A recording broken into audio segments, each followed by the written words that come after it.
Bonjour, je parle sous aucune étiquette, sous aucun nom d'une association, je parle en tant que ma personne. La première chose, c'est de présenter pourquoi je porte la tenue de mon père qui est un ancien tirailleur, qui a été recruté en 1937, bien avant la guerre. La guerre a éclaté, on les a basculés sous l'autorité du général de Gaulle. Quand j'ai vu la vidéo du président de la République, Macky Sall, qui faisait croire que les tirailleurs sénégalais, on les donnait des desserts en leur privant l'argent et qu'on ne donnait pas les autres tirailleurs. En 1939-40, la France était les alliés de 42 pays les plus puissants du monde. Ils ont eu défaite.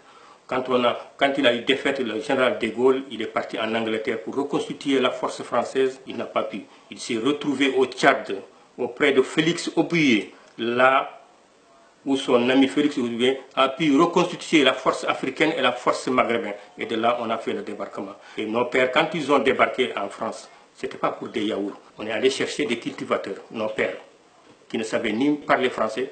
On les a humiliés, on les a attachés des chiffons blancs, chiffons rouges pour les appeler. Ils étaient mal formés, on les a mis dans la guerre comme des chairs à canon.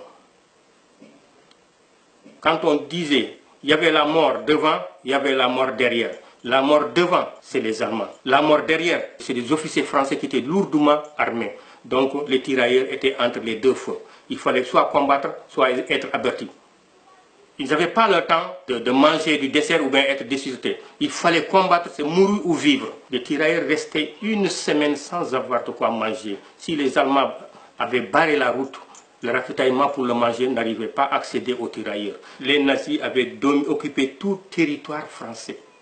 Et dans le monde entier jusqu'au Caire. Quand ils ont combattu durant la guerre, ces tirailleurs, ils ont rapporté la victoire. C'est le général de Gaulle qui le dit. Je peux lire l'attestation du général de Gaulle, qui a bien écrit cette lettre en l'attribuant à tous les tirailleurs, plus particulièrement mon père. Ngari Isma Badian, vous avez répondu à l'appel de la France, au péril de la mort. Vous avez rallié les forces françaises libres. Vous avez été de l'équipe volontaire, des bons compagnons qui ont maintenu notre pays dans la guerre et dans l'honneur. Vous avez été de ceux qui ont permis de remporter la victoire au moment où le but est atteint.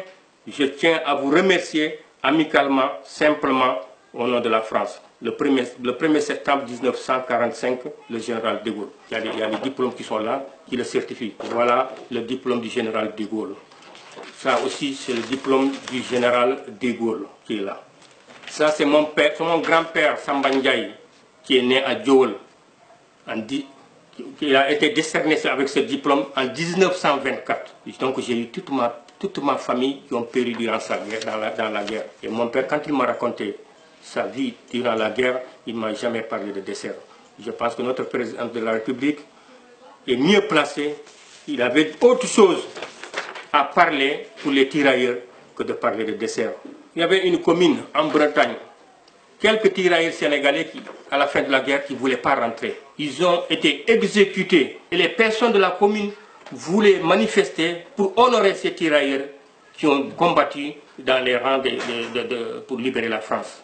Le maire de la ville a refusé. Le tribunal leur a donné le gain de cause pour manifester, pour honorer ces tirailleurs. La pension d'un tirailleur, c'était 60 € dans l'année. 60 € dans l'année. Moi, je pense que notre président de la République a déçu tout le monde. Vous avez déshonoré. Monsieur Ablaye Wade, j'ai sa lettre ici avec moi. Il ne m'a pas parlé de ça. Et d'ailleurs, j'ai eu tous ces encouragements. La lettre du président Abdou Diouf, qui ne m'a pas parlé de ça. Il m'a donné tous ces encouragements. Mais vous, en tant que président de la République, vous nous avez insultés.